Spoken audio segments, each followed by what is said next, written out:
ريال مدريد يفتح ملف المدرب الجديد وسط مرحلة غموض. يعيش نادي ريال مدريد الإسباني مرحلة حساسة بخصوص مستقبل الجهاز الفني، حيث بدأت الإدارة الملكية فعليا في دراسة سيناريوهات ما بعد المرحلة الحالية، في ظل الحديث المتزايد داخل الصحافة الإسبانية عن تغييرات محتملة على رأس الطاقم التقني. ورغم أن النادي لا يعلن رسميا عن أي قرارات في الوقت الحالي، إلا أن أسماء كبيرة بدأت تطرح داخل كواليس سانتياغو برنابيو، خصوصا مع اقتراب نهاية بعض المشاريع الفنية وارتفاع سقف التطلعات داخل الفريق. من بين الأسماء المتداولة نجد مدربين ذوي خبرة أوروبية كبيرة مثل ديديه ديشامب الذي يرتبط دائما بالخيارات الكبرى، إلى جانب اسم قوي فرض نفسه بقوة في السنوات الأخيرة يورجن كلوب، الذي يعتبر بالنسبة لعدد من التقارير المرشح الأوفر حظا لقيادة المرحلة القادمة في حال تم التغيير.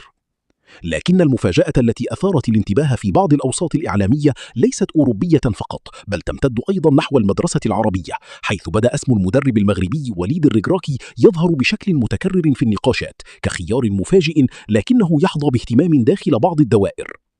ورغم أن الأمر ما يزال في إطار التكهنات، إلا أن مجرد تداول اسم داخل ريال مدريد يعتبر في حد ذاته إشارة قوية على قيمة المدرب المطروح. وليد الركراكي يدخل دائرة الضوء داخل مدريد. اسم وليد الركراكي أصبح في السنوات الأخيرة واحداً من أبرز الأسماء في كرة القدم الإفريقية والعربية، خصوصاً بعد الإنجاز التاريخي مع المنتخب المغربي في مونديال 2022، حين قاد أسود الأطلس إلى نصف النهائي في إنجاز غير مسبوق عربياً وإفريقياً. هذا النجاح لم يمر مرور الكرام، بل جعل العديد من المتابعين في أوروبا يعيدون النظر في المدرسة التدريبية المغربية وقدرات الركراكي على بناء فريق متماسك وذو روح قتالية عالية داخل الملعب. حسب بعض التقارير الإعلامية، فإن أحد أسباب ربط اسمه بريال مدريد يعود إلى شخصيته القيادية وقدرته على توحيد غرفة الملابس، وهي نقطة تعتبر أساسية داخل ناد بحجم المارينجي. كما يشار إلى عامل مهم آخر، وهو إتقانه للغة الإسبانية والفرنسية، ما يسهل عملية التواصل داخل مجموعة تضم لاعبين من مختلف الجنسيات، من بينهم أسماء كبيرة مثل كيليان مبابي أو غيره من النجوم المحتملين. إضافة إلى ذلك، فإن أسلوبه القائم على الانضباط والروح الجماعية يجعله بالنسبة للبعض مدربا مناسبا من حيث الشخصية لفريق تحت ضغط مستمر مثل ريال مدريد. ومع ذلك تبقى كل هذه المعطيات في إطار النقاشات الإعلامية وليس قرارات رسمية من النادي. كلوب في الصدارة وصراع مدارس تدريبية داخل النادي. رغم ظهور اسم وليد الركراكي في بعض النقاشات، إلا أن الصورة داخل ريال مدريد تبدو أكثر ميلا نحو أسماء ذات خبرة أوروبية طويلة في أعلى المستويات.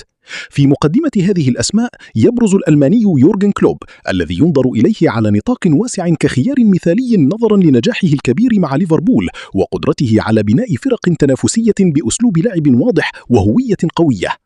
كما يتم تداول اسم ديديه ديشامب أيضا كخيار ذو خبرة كبيرة، خاصة بعد نجاحاته مع المنتخب الفرنسي، لكن تبقى حظوظه مرتبطة بعدة عوامل خارجية. داخل النادي الملكي يدور نقاش واضح بين مدرستين، مدرسة تفضل الاستقرار مع مدرب أوروبي مخضرم، ومدرسة أخرى ترى ضرورة التغيير نحو فكرة جديدة قد تحمل مفاجآت، وهو ما يفتح الباب نظريا أمام أسماء غير تقليدية. في هذا السياق يظهر اسم الركراكي كخيار بعيد عن المتوقع، لكنه يعكس نوعا من التقدير المتزايد للمدربين الذين يملكون شخصية قوية وقدرة على التعامل مع الضغط. لكن الواقع يؤكد أن ريال مدريد تاريخيا يميل إلى اختيار مدربين ذو سجل أوروبي ثقيل قبل اتخاذ أي خطوة كبيرة. سيناريوهات المستقبل بين الواقع والتكهنات. حتى الآن لا يوجد أي إعلان رسمي من ريال مدريد بخصوص تغيير المدرب أو فتح مفاوضات مباشرة مع أي اسم، بما في ذلك وليد الركراكي أو غيره من الأسماء المتداولة إعلاميا. لكن مجرد ظهور هذه الأسماء في النقاش يعكس حجم الضغط والطموح داخل النادي الملكي، الذي لا يقبل سوى المنافسة على جميع الألقاب في كل موسم. في حال حدوث أي تغيير مستقبلي، فإن اسم يورجن كلوب يبقى في الصدارة من حيث الترشيحات، بينما تظل أسماء أخرى ضمن قائمة الاحتمالات حسب تطور الأحداث. أما بالنسبة للركراكي، فإن الحديث عنه يعكس المكانة التي وصل إليها بعد نجاحه مع المنتخب المغربي، خاصة في بناء مجموعة متماسكة قادرة على مقارعة أكبر المنتخبات.